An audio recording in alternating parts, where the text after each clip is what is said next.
A few days later, when Jesus again entered Capernaum, the people heard that he had come home. They gathered in such large numbers that there was no room left, not even outside the door, and he preached the word to them. Some men came, bringing to him a paralyzed man, carried by 4 of them.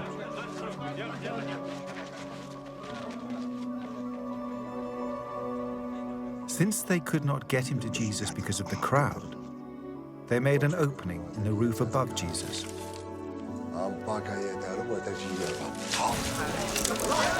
By digging through it, and then lowered the mat the man was lying on.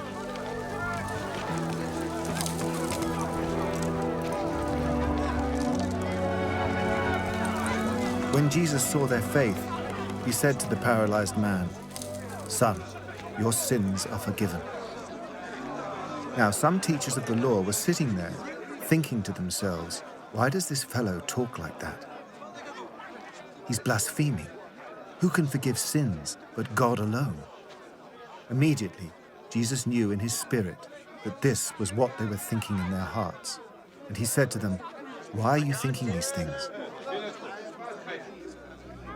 Which is easier, to say to this paralyzed man, 'Your sins are forgiven,' or to say, 'Get up, take your mat and walk'?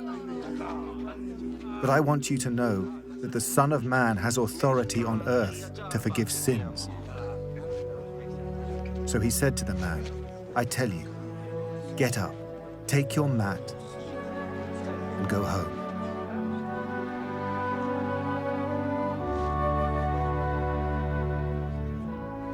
He got up, took his mat, and walked out in full view of them all.